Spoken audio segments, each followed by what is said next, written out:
everybody, it's Isaiah as FlyersNittyGritty.com presents the O&B Puckcast. We have an O&B special with none other than FlyersNittyGritty.com's Jamey Baskow. Jamey, how you doing, man? Isaiah, I'm doing great. Anytime I come on for your viewership, you guys are one of the best Flyers podcasts out there. Definitely, if not, the best, definitely top three in my book. You, Dan, and Chef. I mean, you guys are just killing it every week, and we were just, pretty happy to have you guys. But I mean, you guys are phenomenal. Well, I mean, I appreciate that. We're in the top three. We're going to make the podcast playoffs, be the top four. So we'll be in good shape. Hey, before we get going, we're going to have just a little bit of a training camp. I guess you want to call it a review halfway through, just kind of observations that you have as you're getting info directly from the Philadelphia Flyers. Just want to remind people that O&B Puckcast and of course, FlyersNittyGritty.com is sponsored by Jim's South Street Steaks and Hoagies, 400 South Street. 4 decades of some of the best cheesesteaks and hoagies that you'll ever get. Certainly on most people's bucket list of a cheesesteak they got to try before they kick that bucket. So don't do that. Get to Jim's. And if you're in the area but you can't get out, they work with DoorDash as well. So tell them the O&B Puckcast and FlyersNittyGritty.com sent you, and I'm sure they'll be happy to hear that, and who knows what else might happen. So anyway, again, go to Jim's South Street, 400 South Street. Okay, Jamey, just wanted to move along here. What is your general impression, maybe some highlights, some surprises, and some players that are catching your eye, and maybe some players that are not really kicking in the gear here as there's not a lot of time left before the beginning of the season. Yeah, I mean, so the first person that comes, that pops in my head is Nolan Patrick, and a lot of pundits have written about him, have, tweeted about him, and to include myself. The Flyers have spoken very highly of him, to include Alain Vigneault, but also there is a great person, Jason Murdius, who had none other than Eric Gustafson on his, podcast. I think it was yesterday or the day before. Yeah. In any sense of listening to it, and Eric was, asked who he thought stood out, from, in terms of the Flyers, and immediately he said Nolan Patrick. He said that a lot of, people during his time in Chicago were but I mean, Nolan Patrick he's just so fast. Charlie wrote, tweeted out today saying that he appears to be faster than, when he played in 2018-19. And you saw a little bit of that last year during his time of practice. I thought that he was getting faster, but I think what really helps Nolan Patrick is the scrimmages that he played with Ryan White, throughout the summer. And the scrimmages, people could say like, oh, it's only a scrimmage, but in the off season, that's the closest you could get to game action. You're not necessarily the most physical, but you don't really have to be. It's about staying conditioned. It's about staying in shape, and it is the closest to game action that you could get. So I think that really helped, played a part in Nolan Patrick's, resurrection, you could say. And another player that has stood out to me. Oh, Jamey, before you go on to the next player, and he's already taken a big hit, even if it was unwittingly by Sam Morin. That may be the biggest question we've had so far. Yeah, and it was good to see him. Yeah, you got a little worried from video from Jordan. Jordan, had a nice video there of Nolan Patrick looking a little shaky as he went to the skated off to the bench there. Not shaky as in like woozy, but like you could tell he was in some sort of, may have been some sort of discomfort, whether that be his equipment or what, trying to readjust, as he went to the bench. But it was just certainly nice to see him bounce back and not miss a shift. That's for sure. So first test passed. It was bound to happen. Just like AV said, following practice, hockey is a physical sport. you're going to have contact, and that's just the nature of the business. And he wasn't scared at all, quote unquote, by Nolan Patrick going down on the ice, from a Samuel Moran hit. But it is what it is. It's a contact sport, and those type things are going to happen. You could have accidental fire, during the regular season as well. Yep. Where a player tries to level another player, and a player ducks and then clocks their own player, or you have those nasty collisions just inadvertently. Anything could happen when you're going about full speed, like 30, 40 miles an hour. I mean, what are you going to do? Yeah, I remember back in the day, not too long ago, Mike Knuble and Brendan Shanahan at the Garden having a really bad collision, and both guys kind of survived that. But yeah, I mean, it just happens. There was no malice on either side of it. Right. And I know that some people were worried, through the off season. I'm sure you noticed some of these tweets, Isaiah. Of course I don't want to know people's names or whatever, but I did see some tweets saying like, oh, he might be one hit away from, his career ending. Yeah, true. But I think that goes for every player, because you just don't know what could happen during a game. How many times have we seen, it doesn't happen very often, but we have seen it to where a skate accidentally, cuts, an artery, or something, in their neck, inadvertently, but just some nasty hits, that have, taken. And, you look in, remember Marty McSorley swinging his stick, and clocking a player and knocking them out on the ice, So like, I think every player is one hit away, from possibly, their career, could be in jeopardy. I think that goes for every player, not just Nolan Patrick. I know Nolan Patrick we're a little more worrisome because of, his history with migraine disorders, but I think that goes for every player. But I think another player that has, stood out in my eyes has been, Travis Konechny, Kevin Hayes. Kevin Hayes just looks, just dialed in. He looks like he's ready to go. And I mean, he has that big frame. He excels in scrimmages. I think he has scored a goal, I think, in just about every scrimmage to date in these 4 days of scrimmaging. I believe he has, actually. And I don't know what it is about scrimmages or whatever. He just excels. And he's much like, Jake Voracek when he moves, when he gets down low, you're not going to take the puck off him. I don't think very many people can. He knows how to shield the puck. He knows how to play, great, penalty kill, but he's creating, Turner. The guy is a do-it-all. But I also like, Provy is Provy. I don't think that we should be shocked that, that Provorov has put forth a good camp. I don't think many people believe that he couldn't put forth a good camp. I don't think he ever left.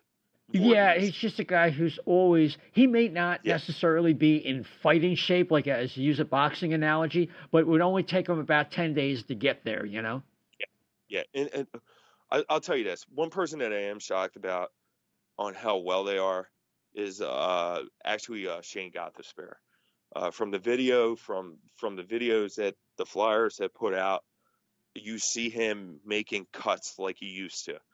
And I'm not saying that he wasn't healthy at last camp, but according to him, he sort of wasn't. And, in prior year as well. So, I mean, he just looks like a different player. He looks like he's having fun again.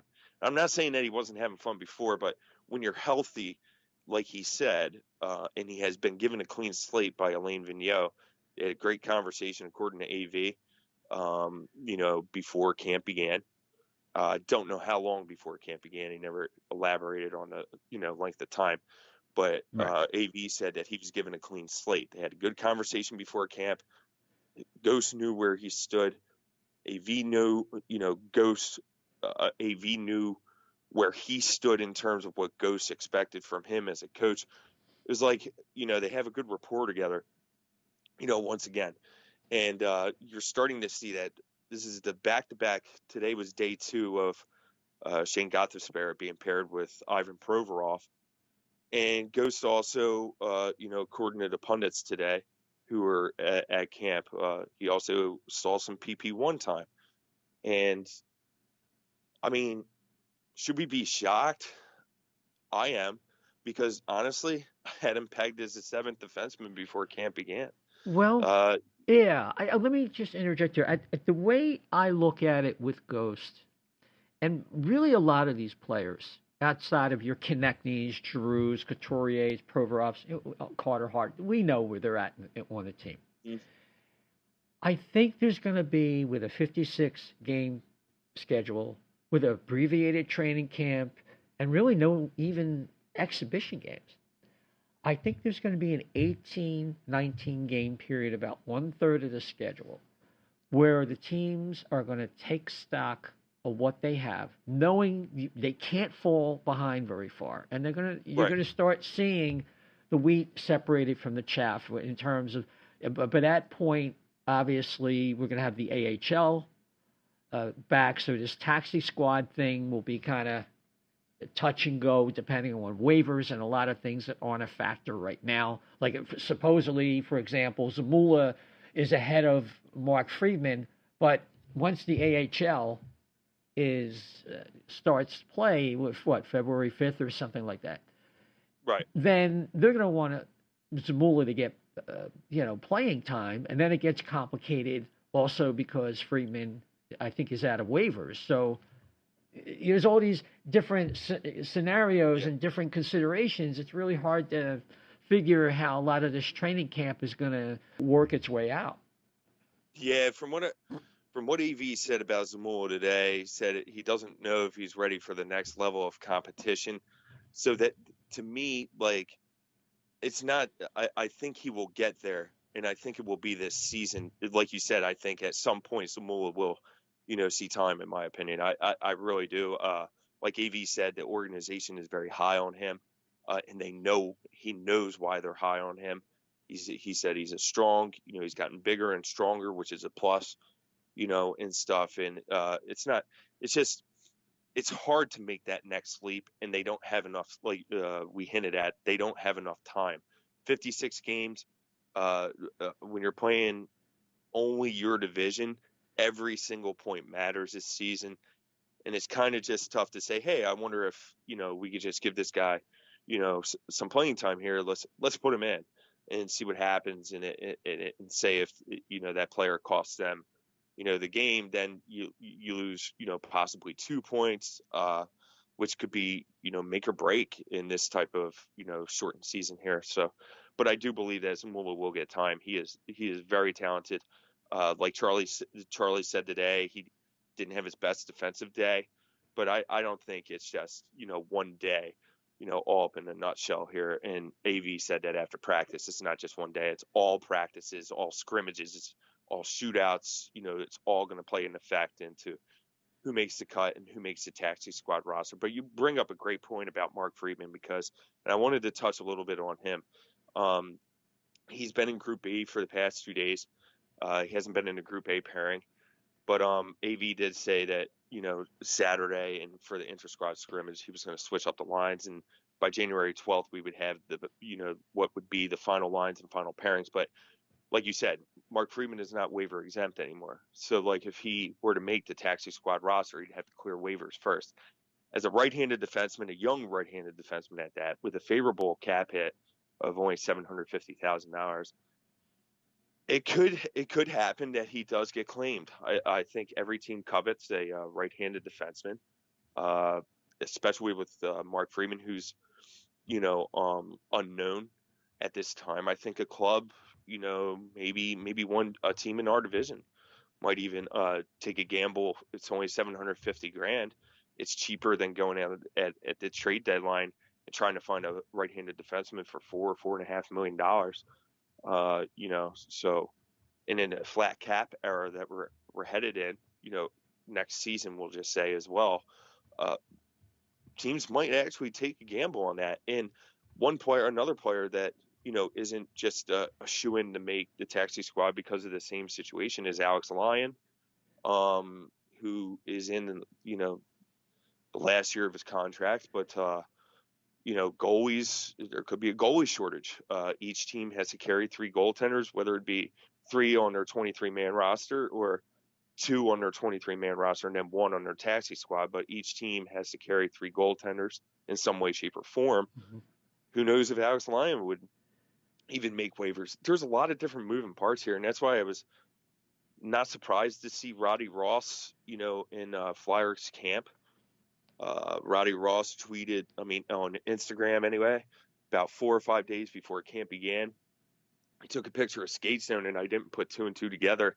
And then Chuck Fletcher announced that Kirill Semenko would be out 4 to 5 months with his surgery, and it made sense by Roddy.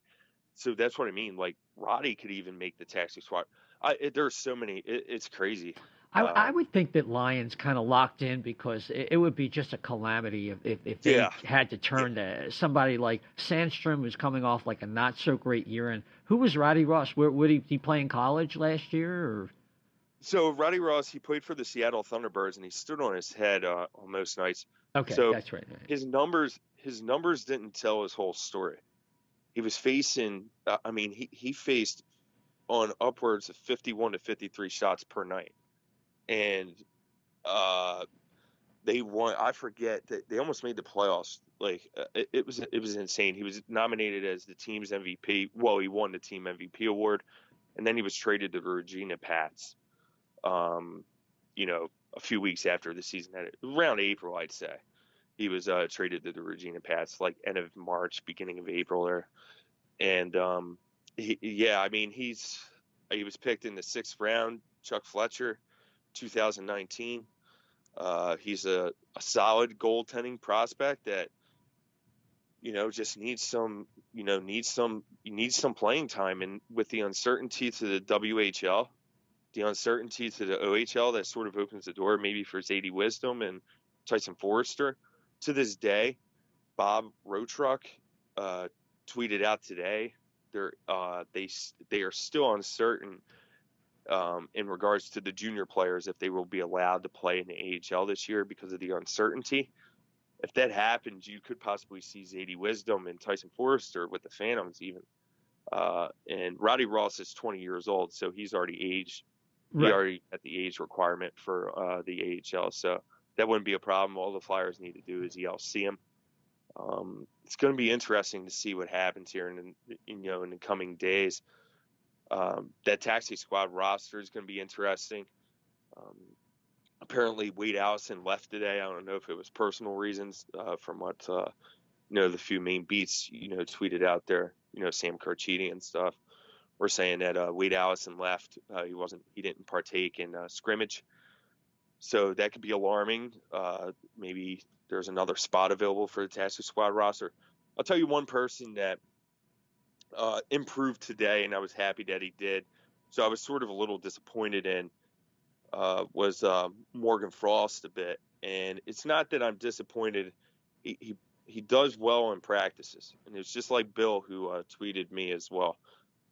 He needs to kick butt in scrimmages, and because that's where he's going to make or break this roster. Yeah, it's a competition. Yeah, exactly. So.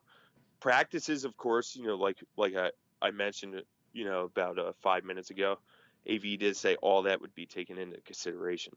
Well, Morgan Frost excels in practices, and I don't know if people remember the bubble. He didn't put forth the best in scrimmage, and I don't know why. I don't know if he's pressing, a bit, because the talent is there, and we saw it during the NHL season. You know what I think it is, Jamey? I think he hasn't played in 11 months. I think it's as simple as that. Yep. It's a good point, too. But I will say this. I was very happy today to hear that he was excelling in the scrimmage. And it really, made me, okay, cool. He might here if he shines in the next few days here on Saturday, which is the last practice, and then the inter-squad scrimmage. Man, he could, who knows what he could do. That's an area that I think maybe that AV, and that's why he was a good coach. Maybe he saw some video of himself yesterday and said, maybe I need to get my head out of my, derriere there and, just go out and have fun. And yeah, I mean, it could be the rust factor there and not playing in like 11 months, fluky seasons and stuff. Yeah, they got him You do, moving to wing I too, mean, so that's you make a very good point there in terms of not playing in like 11 months because when was his last game that he saw? It was around like February, March, and that was it. He didn't play in the bubble. They that's come right. back, they went through training camp, and now all of a sudden, you're playing again. Playing for your life here to make the team. And I was just happy to see him put forth a good scrimmage today. It really made me confident again that yes, this is why this is why we're so high on him, and this is why I think that he could possibly make the 23-man team as an extra. Who knows? I mean, what's going to happen? Who knows? He might be on the third line. I mean, who knows? I mean, there's just the Flyers are loaded with depth They have a that they're lot of really depth. facing a Yeah, problem. they have some players that can, in my opinion, change the course of their season. I Yeah, think as we look at Morgan Frost, I don't think that he is one of those guys. But to right. me, the whole fulcrum of what the trajectory of the Flyers is, barring any, dramatic injury, is Nolan Patrick.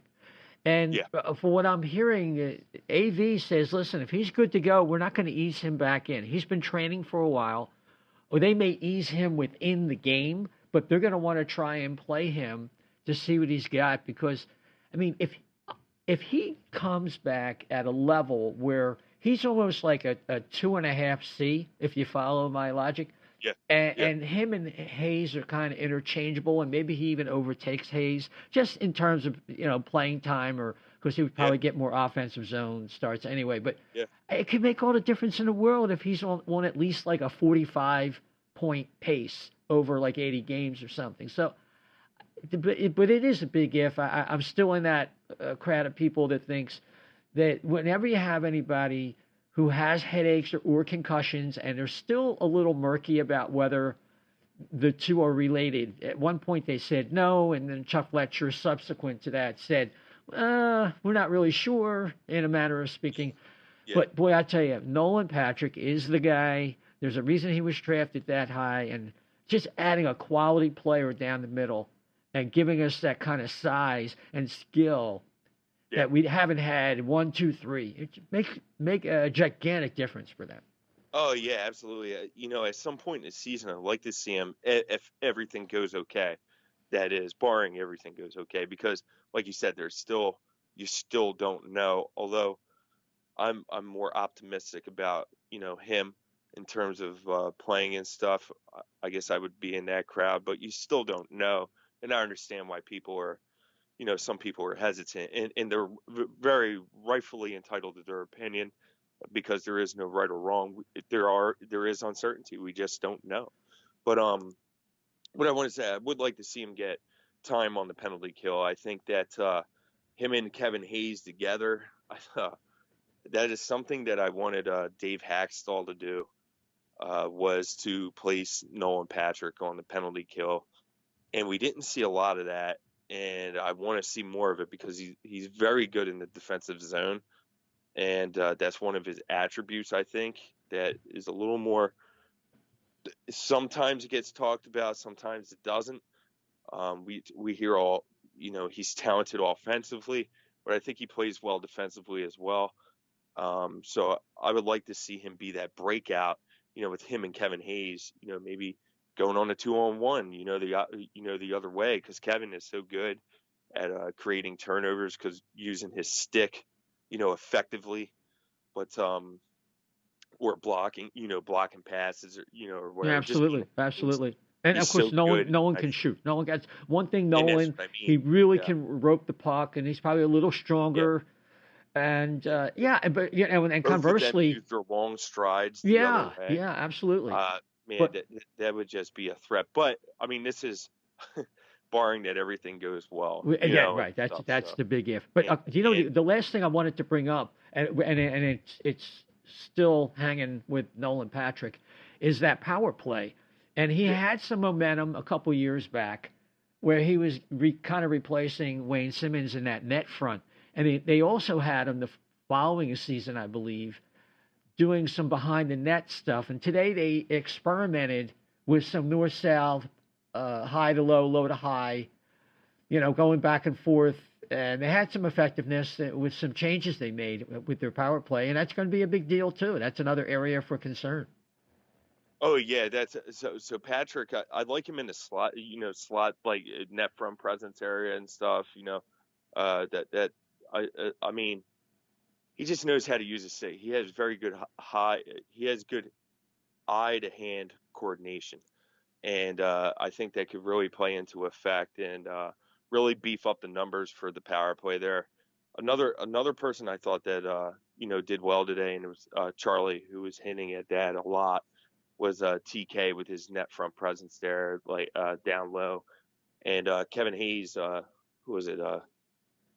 Was it Kevin Hayes or there was I know a he had a player? backhand goal today. That was pretty impressive. Yeah, that was impressive as well. But somebody after practice, there was a player, and I forget who. I think it was it was Kevin Hayes. Said that TK is elite down low on the power play. Those are some big words there. Well, we haven't seen it. That's one thing. Exactly. We need his skill to translate on the power play. We need Nolan Patrick's skill, and we need Lindblom in front of the net because he's so good with pucks at the goalie speed. He's kind of guy who's gonna, he's gonna knock the puck in the crease. One thing I'm also looking forward to, and I know we're Nolan Patrick centric. If anyone's gonna be able to develop into maybe that one timer to replace G down the road, it's going to be a guy like TK or Nolan Patrick because they have that right-hand shot that kind of is like that Stamkos or OV shot that maybe could become a weapon, maybe if not this year, soon afterwards. Yeah, they have very accurate shots, and that's what you need on the power play. How many times have we seen, a Flyers power play in years past to where you can't hit, you can't hit the bullseye to save your life? You hit the glass more so than not. But like you hinted at, Patrick and TK are very accurate, and they know how to get a hold of a puck too. They know how to rip it, that's for sure. But you want to pick your poison, they'll pick a corner and hit it, 9 times out of 10. So, yeah, I mean, I like Patrick in the slot is just, I mean, like he'd be like a Sean Couturier. They used Sean Couturier in the slot a lot, last year and stuff. And Patrick's got better offensive skill package, so even beyond Couturier. So oh yeah, absolutely. So I think that I actually think on the lines of AV, because AV thinks that the power play is going to be a very good one this year, and I agree with him as well. I mean, when you get a Lindblom and Patrick together, and they're both 100%, your numbers should improve. And I think they finished at 14th on the power play during the regular season. They really clicked towards the latter part of the regular season there before it was halted to the coronavirus. They were clicking on all cylinders. And then in the bubble, they finished at 7.7%. Yeah, it was it was dismal. 52 power play attempts, So it was like the tale of two stories there. So now they got a clean slate. Let's see what they do. I like the personnel. I like that, the pundits were, tweeting out today saying that the power play was very effective today. Gustafsson even scored a power play goal, apparently. So that was good. TK potted, a few down low, like you were saying. Kevin Hayes scored, a power play goal today. So, I mean, these are all the names that you want to hear. Yeah, They had Gustafsson with Sanheim, JVR, Patrick, and Voracek is like a PP2. They had Provorov, G, TK, Couturier, and Hayes on that first unit. And one thing I need to see from that first unit, like you're saying with Kevin Hayes talking about TK. TK's really got to register on the power play. So we'll see how it works out. Hey, before we close out, Jamey, just about the goaltenders, I guess, Carter Hart looks like he's poised to have a great year and become a perennial all-star type goalie. And as long as Brian Elliott stays healthy, I would think that he'll be there to deal with some of those back-to-backs and just make sure Carter Hart is fresh when the Flyers hopefully make a run in the postseason. Yeah, I think, Carter Hart is Carter Hart. I mean, the guy is, ready to go. Brian Elliott has put forth a good camp as well. He really looks like he hasn't missed a beat. He's robbed Patrick a few times even. And he's just very good with his glove. But I'm just, like you said, I mean, if the Moose can stay healthy, step in, maybe play, you're figuring 56 game season.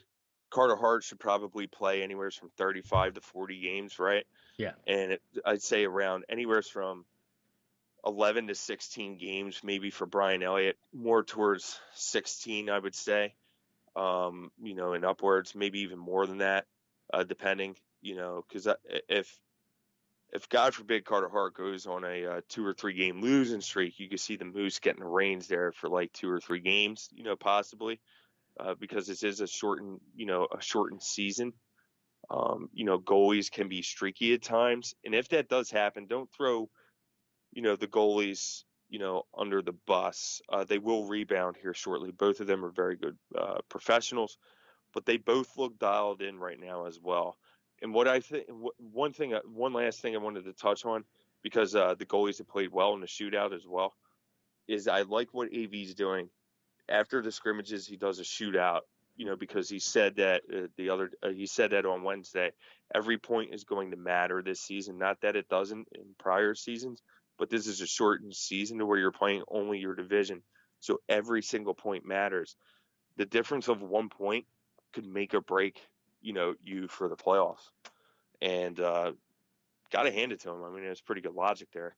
But Brian Elliott and Carter Hart primarily have, done well in shootouts and stuff. So we'll see. We'll see. Yeah, and these are going to be 4-point games, like every night. Oh yeah, So, every night. yeah. And that's why I was happy that they did convert more into the wing, and just for physicality purposes, because I mean they could be beaten. I mean, there's going to be games where they're battered and bruised, and those games maybe you want to throw more in to knock a few around the next game.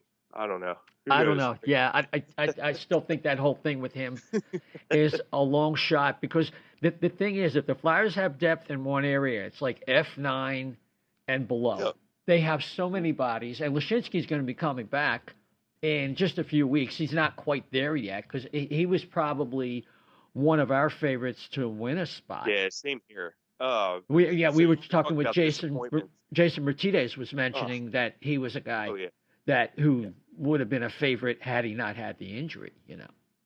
I agree 100%. And when you're talking about being disappointed earlier in the show, he was on my list, and it's not because of him. It's just because I like Jason, and I'm sure like Dan and Chef and you. I was very high on Lazinski, and I really thought that he would really make an impression here and maybe steal a spot, on the fourth line there or something of that nature. No, he came right out with his name because Dan was asking him, Allison, Sandin, and like he didn't even finish the sentence, and he spit out Lashinsky. So, Yep. Because we had Russ Cohen on last year, and he said he was ready then. He just wanted to finish college because he's just built to be a pro. Now, it's not a high ceiling, but he's got a pretty high floor. So he should make the league and be a contributor.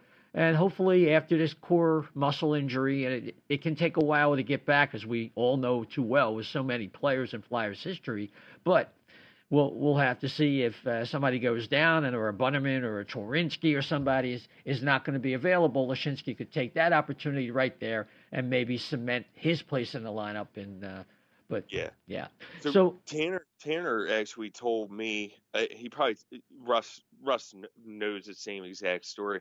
But Tanner actually told me that he went back for unfinished business because he was a little disappointed on a few of his injuries that he had, and he wanted to, show everybody the truth that he could stay healthy and possibly win the Hobie Baker Award or be in a running for it. So, and you know what, he put forth a heck of a season. So, No, But yeah, I mean, absolutely. Yeah, yeah, I'd heard the same thing. Yeah, definitely. yeah. So like in a few weeks when he returns, I'd like to see him on the hopefully. I guess we'll have to see if he grabs a spot for the taxi squad roster or what. Yeah, But and I think uh, that's going to be fluid, depending on waivers and the things that we yeah, talked about earlier. So, yeah. In depth, I mean, like when you think about it, when the AHL season starts, the whole taxi squad roster could restart because do you want Morgan? This is the pickle. Do you want Morgan Frost? You want more of your talented younger prospects on the taxi squad roster who aren't normally playing, or would you rather have them play at the AHL to get some games in? So yeah, it's good. barring an injury, I'm gonna vote for them playing. Same thing with Zamula and Yeah, yeah, some and of the that's other what I mean. players. So it's So. going to be. I mean, you could have Andy Andreoff. You could have more of your veterans. Max Willman, who's getting a extended look here. Yeah, Um, yeah, you know, he's a name nobody knows, but he's Max he Willman. scored. He did score the first scrimmage goal on Monday. He'll he'll always have the skate zone. And with that, Jamie, let's wrap it up. Make sure you check Jamie and the whole crew at flyersnitty-gritty.com, their work. And how can they get you on Twitter? It's a little tricky, so why don't you explain how that's spelled so people can catch you on that social media platform? So it's our Twitter handle for Flyers Nitty Gritty is at Flyers Nitty, but so at Flyers with a K, Nitty, or you could follow me at Jamey Baskow, or you could follow the O&B crew and find us there as well. Thank you very much, Isaiah, for having me on. It's a pleasure. It's always a pleasure to come on. I'm always elated when you ask me to come on. Like I said, you guys get some really good guests here, and I'm just happy and honored to be mentioned with some of those people as well. Well, that's a pleasure that we share, Jamie. I do appreciate that. And you can follow the O&B Puckcast at O&B Puck at O&B Puck. We're not going to do an extended wrap tonight because we have a show for you, the Flyers season preview coming up on Tuesday night, the night before the opener versus the Penguins. We're going to have Kevin Durso from 93.7 ESPN in South Jersey. He is another really good young beat reporter who gets a lot of radio time. I think you'll enjoy that. More details to come at our Twitter account. And with that, we're going to call it a wrap. So everybody, take care.